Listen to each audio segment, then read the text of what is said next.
So what is the high stakes, the really emotionally grueling work of protecting vulnerable children have to do with digging up 65 million-year-old dinosaur bones? I know, it sounds like a completely random pairing, right? It really does. Like a joke setup almost. Yeah, but it turns out the people who keep kids safe and the people who study extinct predators actually share the exact same operational handicap. Right, which is that nobody ever finds the whole skeleton. Exactly. Nobody finds the whole skeleton, whether you're, in the Badlands of Montana sweeping dust off a prehistoric femur, or you're sitting in a school office trying to figure out why a straight-A student just suddenly stopped talking to their friends. You are fundamentally dealing with a massive lack of information.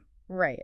You're tasked with reconstructing this incredibly complex reality, but you're forced to do it with this, a handful of fragmented clues. Well, welcome to the deep dive. Today we're exploring a really fascinating comparative analysis of these two totally different fields. Yeah, we're looking at a document called What a DSL Can Learn From a Paleontologist. Right, and just to anchor this for those of you listening who might be outside the education system, a DSL, a designated safeguarding lead, they aren't just a counselor you might see, once a week. No, not at all. They are the central hub in a school. Yeah, their entire job is to collect every tiny whisper of concern from teachers, coaches, bus drivers, you name it. All to prevent vulnerable kids from falling through the cracks, which is an incredibly heavy responsibility. It really is. And the core premise we're diving into today is that experienced paleontologists and effective safeguarding leads actually have to adopt the exact same mindset. Right, because you have to reconstruct the story not from everything that actually happened, but strictly from the tiny amount of evidence that just happened to survive. Which, if you think about it, is something you probably deal with in your own life all the time. Oh, absolutely. Every day. Like when you're trying to understand a complex situation, say a massive conflict at work, or figuring out why a relationship just suddenly fell apart. You never get the omniscient view. Right. You never get the full story handed to you on a silver platter. You get, like, the text messages you saw, or that one weird interaction in the break room. You are always working from fragments. But for a safeguarding team, working from fragments isn't just, an annoyance. It is their daily, high-stakes reality. Yeah, they don't get perfectly documented histories. Or those dramatic, tearful confessions where a student just lays out the perfect chronological timeline of what's happening at home. Almost never. Instead, they get a behavioral trace. A trace. Yeah. Like a passing comment that just feels a little off, or a sudden change in hygiene. And these fragments, they're often gathered incredibly slowly, right? Like separated by vast amounts of time and space. Exactly, because the reality of abuse or neglect is usually hidden behind closed doors. So the professional's understanding has to be meticulously built from these tiny little pieces of reality that sort of leak out into public view. It's painstaking work. I was trying to visualize this process earlier, and it really feels like trying to guess the nuanced plot of a 2-hour movie. Oh, I like this analogy. Right, by looking at just 3 random, completely disconnected frames. Yeah, exactly. Like, imagine I hand you a picture of a guy running down the street, a picture of a spilled coffee cup, and then a picture of someone staring out a rainy window. And from that, you have to write the entire movie synopsis. Yes, you have to write the whole plot. That is actually a highly accurate representation of the ambiguity these professionals face every single day. But here is the huge problem with that. Human brains absolutely hate ambiguity. We despise it. We want the full picture immediately. Right. If I look at those 3 movie frames, my brain instantly wants to stitch them together into a neat little narrative. You'll just invent a story. Exactly. I'll be like, oh, the guy spilled his coffee because he was running late to see the woman looking out the window. My brain just fills in the blank spaces with my own biases. It's human nature. So if a safeguarding lead only has 3 behavioral frames of a student, isn't there a massive risk of jumping to conclusions way too early? Aren't they basically just guessing? Well, this is exactly where the discipline of paleontology comes in, to sort of course-correct our natural human instincts. Really? So The analytical framework in paleontology requires professionals to work interpretively long before they work conclusively. interpretively. Yeah. Meaning you treat your story about the guy running as just a loose theory, not a confirmed fact. Precisely. You are forming hypotheses. You hold the fragments really lightly, knowing that your brain's initial attempt to connect the dots might be entirely wrong. Right, you can't lock in too early. Yeah, and you wait for patterns to emerge because, and this is a core insight, patterns matter far more than single fragments. Okay, that makes sense. Think about paleontology. One isolated, shattered bone doesn't tell you how an entire species hunted or why it went extinct. Right, it's just a bone. Exactly. Meaning only emerges through the slow accumulation of data. It's about the relationship between the findings over time. Let's ground this, actually, in how it plays out in a school environment, say, over a semester. Because a safeguarding concern almost never begins with a huge, explosive event. No, it's cumulative. It is a gradual buildup. Like maybe in September, a math teacher notices a student is consistently falling asleep during second period. Right. That's one fragment. It goes into the file. And then in October, the soccer coach notices the student has become unusually aggressive during practice, like taking cheap shots at teammates. That's fragment 2. And then, come November, a history teacher notes that the student's previously immaculate homework is now coming in wrinkled, incomplete, or just not at all. See, in a poorly functioning system, those are treated as 3 completely separate issues to be punished. Right, the math teacher gives it detention for sleeping. The coach benches the kid for aggression. And the history teacher just fails them for missing assignments. Exactly. But in a system functioning with this investigative paleontological mindset, a DSL is looking at those 3 fragments spread across 3 months. And they aren't seeing laziness, poor sportsmanship, and academic failure. No. They are seeing a cumulative pattern of a child whose baseline has fundamentally shifted. The meaning isn't in any single event, it's in the accumulation. But, stacking up those behavioral shifts doesn't actually solve the puzzle entirely, does it? What do you mean? Well, because a student withdrawing from their friends or acting out aggressively, that could mean they're experiencing severe trauma at home. Yes, it could. But it could also just mean their parents grounded them and took away their smartphone. The behavior itself looks exactly the same, so how do you possibly tell the difference? Well, you can't tell the difference just by looking at the fragment itself. This is where the framework introduces another core insight: the transformative power of context. Okay, walk me through that. Think about a fossil out in the field. Let's say a paleontologist finds a serrated tooth. Just sitting there. Yeah, on its own, sitting on a desk.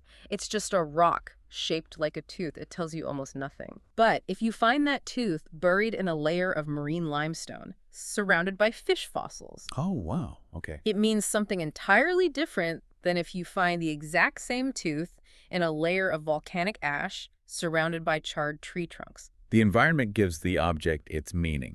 The environment is the meaning.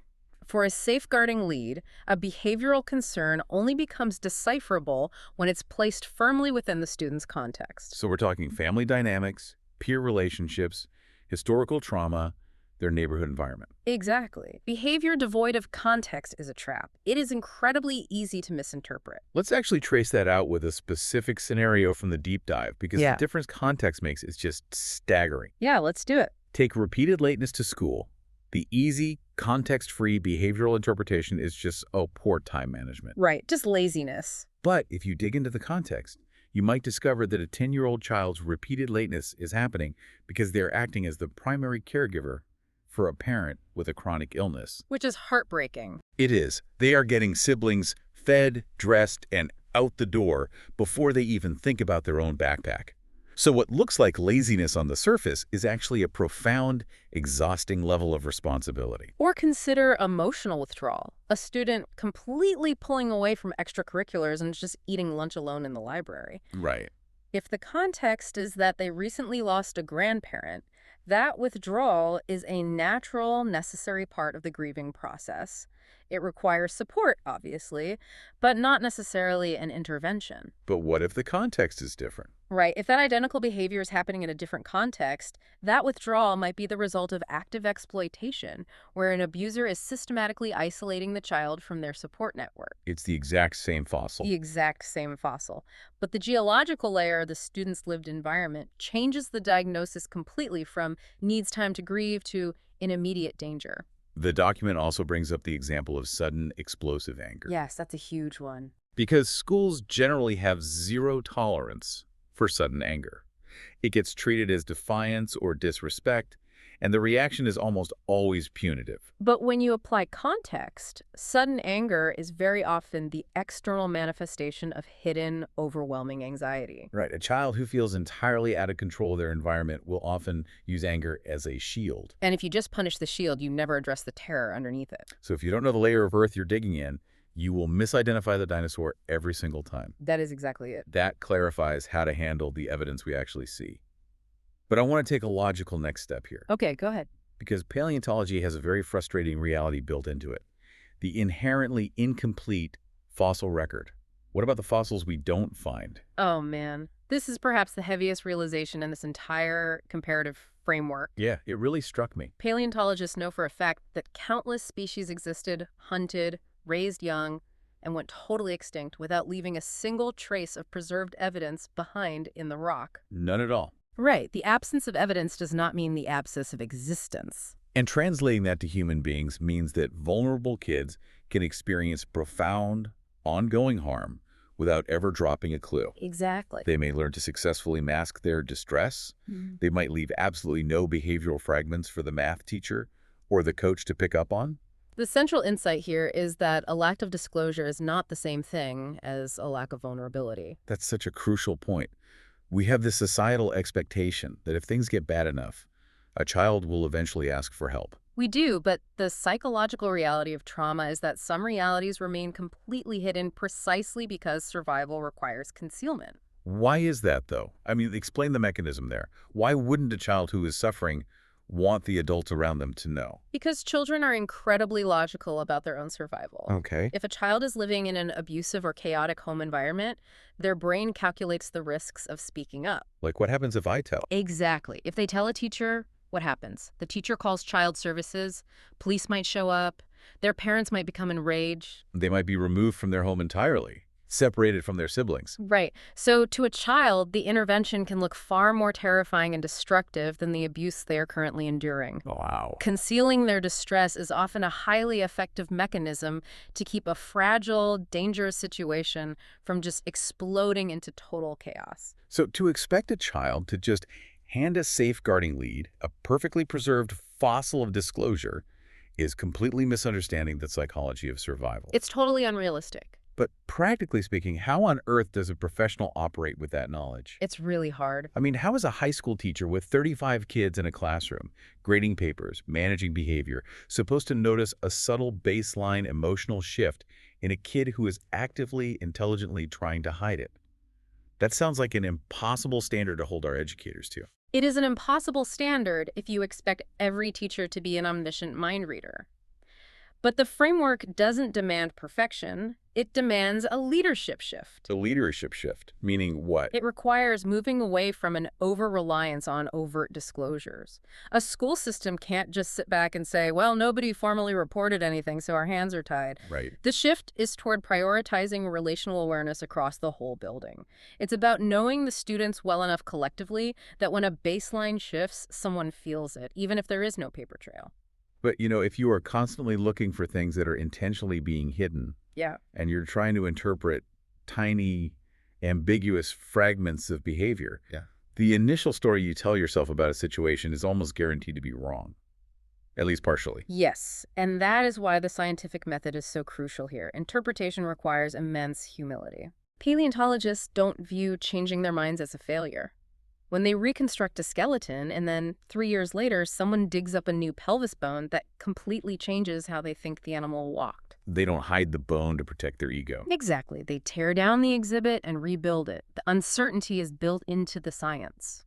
So safeguarding teams have to maintain that exact same fluidity. Yes. They have to be totally willing to tear down the narrative they built about a family when new information finally surfaces. The operating principle is confidence without rigidity. I love that phrase. A DSL must be confident enough to take action and put protective measures in place based on partial information, but they cannot be so rigid that they refuse to see when their early assumptions were inaccurate. How does a team actually do that practically? I mean, how do you fight off the confirmation bias once you've decided a kid is acting a certain way because of a specific reason? Through rigorous, reflective case reviews. You don't just meet to confirm what you already believe. Right, that just creates an echo chamber. Exactly.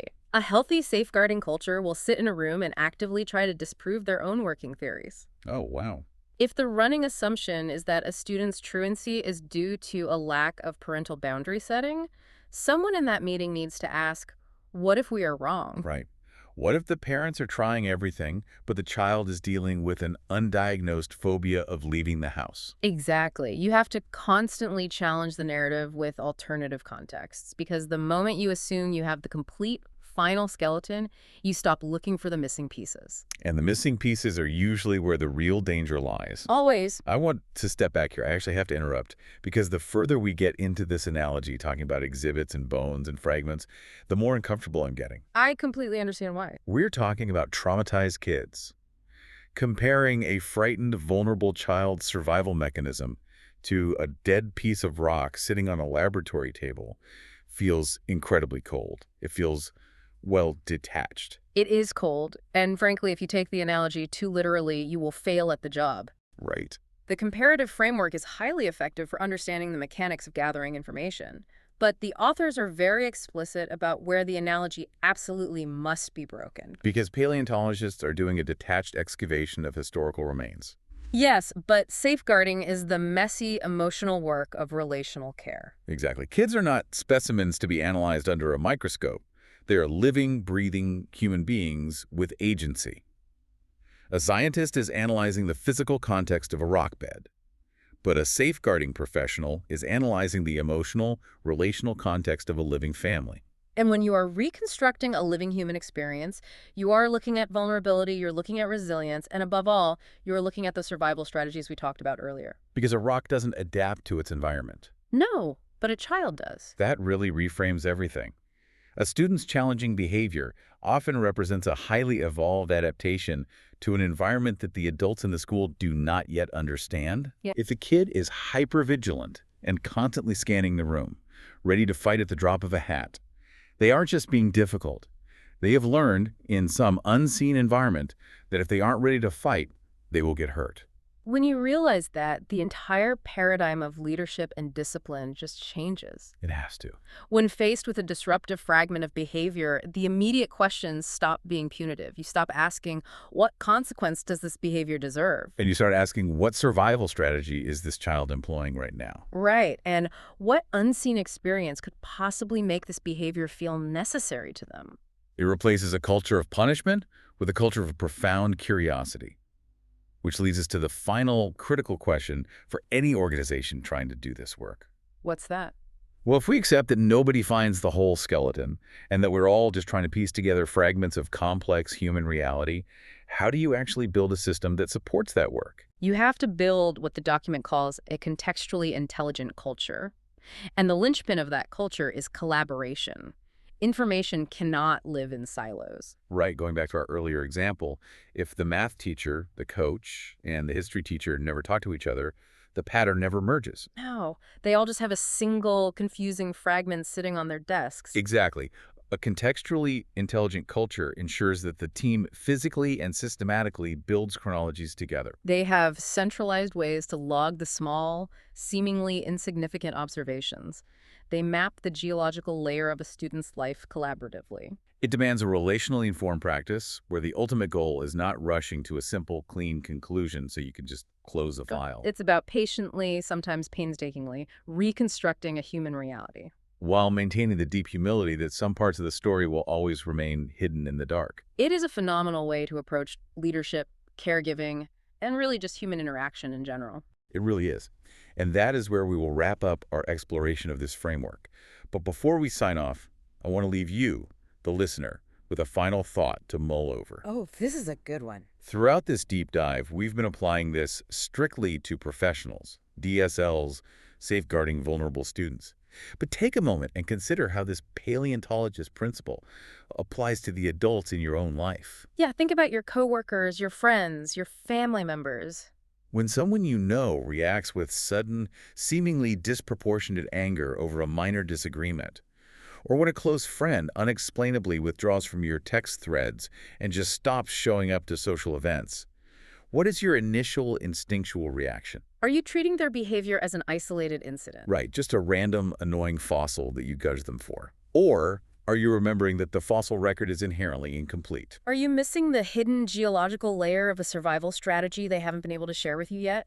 Maybe they are navigating a financial crisis or medical scare or a crumbling marriage, and the fragment you are seeing is just a tiny piece of the reality that actually survived to the surface. It's so true. So the next time someone you care about acts completely out of character, remember, nobody gets the whole skeleton. Context changes everything. Ask yourself if you are rushing to stitch those movie frames together into a simplistic conclusion, or if you're willing to do the patient, humble work of trying to understand the wider human story those fragments actually belong to.